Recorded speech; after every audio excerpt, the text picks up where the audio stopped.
May pangyayari noong mga bata kaming magpipinsan na hindi namin maipaliwanag. Yun ang dahilan kung bakit ayaw naming magstay kila lolo, lalo na sa likod bahay. Maraming alagang kambing, baka, manok at aso sila lolo. Noon akala nila ninanakaw yung mga manok niya kasi lagi siyang nawawalan. Hindi tuloy siya makapagparami ng mga native niya.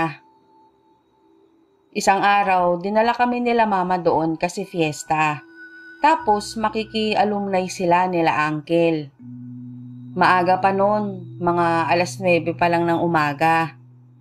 Si Lolo at Uncle James nagluluto ng handa sa kusina. Kaming magpipinsan naman naglaro na agad sa likod.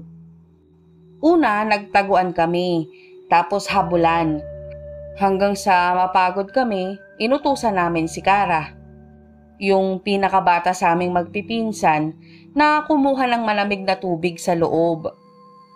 Habang naghihintay kay Kara, ibinida ni Ate Kayla yung relong padala sa kanya ng papa niya. Kita namin yung oras noon, 10:34. Tapos sa hindi namin malamang dahilan, napatitig kami dun sa imbakan ng kahoy na panggatong ni Lolo. Open lang naman yun. Walang kahit na anong nandun bukod sa mga kahoy, tapos sa gilid yung palakol.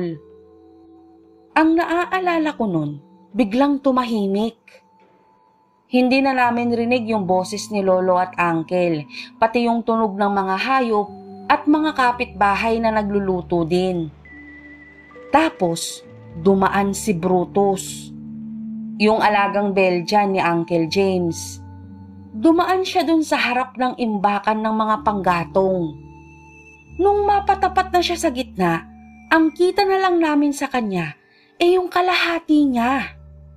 Hindi na namin kita yung ulo niya, pati yung dalawang paa niya sa harapan. Nagkatinginan kaming magpipinsan noon. Lahat kami nagtataka na papunta na sa takot. Tapos napakaripas na kami ng takbo papasok sa loob ng bahay. Nung marinig namin yung iyak ni Brutus, tapos parang may marahas na humila sa kanya. At nawala na ng tuluyan ng buong katawan niya. Takot na takot kami noon, pero hindi namin masabi kila Lolo yung nangyari. Kahit pa nung hinahanap na ni Uncle si Brutus nung hapon. Kahit nung umiiyak na siya, hindi pa rin namin magawang magsabi sa kanya. Tapos kinabukasan, nagising kami ulit sa pag-iyak ni Uncle. Doon kasi mismo sa tapat ng imbakan ng panggatong, nakita niya si Brutus. Pero wala nang buhay at luray-luray na ang katawan. Si Uncle James ang bunso nila mama, pero siya ang pinakamatangkad sa kanila. Kaya lahat silang magkakapatid ang kailangang umawat kay Uncle para hindi siya magwala sa labas. Medyo kumalma lang siya nung si Lolo nang makiusap sa kanya. At sa huli, kami ang umaliw kay Uncle. Kung ano-anong pinanood namin noon na pelikula, tapos nangako kami sa kanya na hahanap kami ng magiging bago niyang alaga. Pero pinapangako siya ni Ate Kayla na dapat sa loob na lang ng bahay at hindi na pwedeng lumabas yung mahahanap namin. Kinagabihan nun, naisipan naming sumilip-silip sa likod bahay. At bandang 10:00, napansin namin na may 6 na pusa ang nakatambay na sa harapan ng imbakan ng panggatong. Naka-semicircle na sila doon, parang may binabantayan.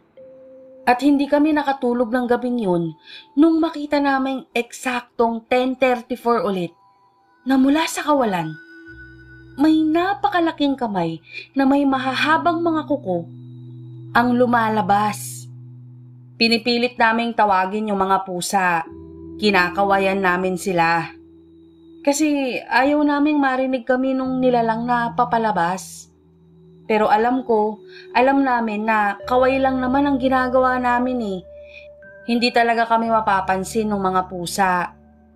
Pero kaya kami tumigil sa pagkaway dahil unti-unti nagigets namin yung ginagawa ng mga pusa. Binabantayan nila yung parang portal. yung nilalabasan nung nilalang na may malaking kamay.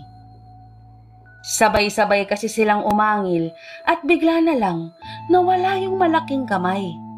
Pero hindi pa rin umalis yung mga pusa doon. 10:40 na nung umalis sila. Sa sumunod na gabi, andun na naman sila.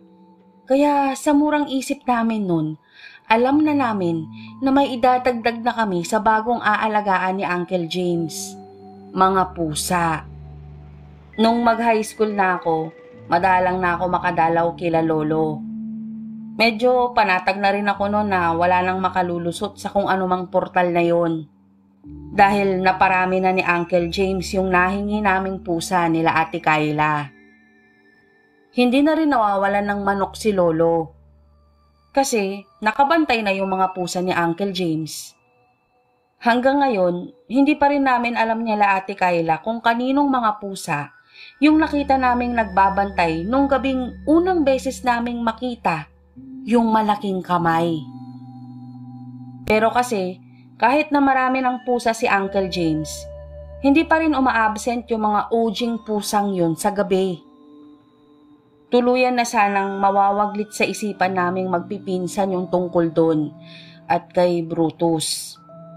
Kaya lang, isang summer vacation ulit. Fiesta na naman kila lolo.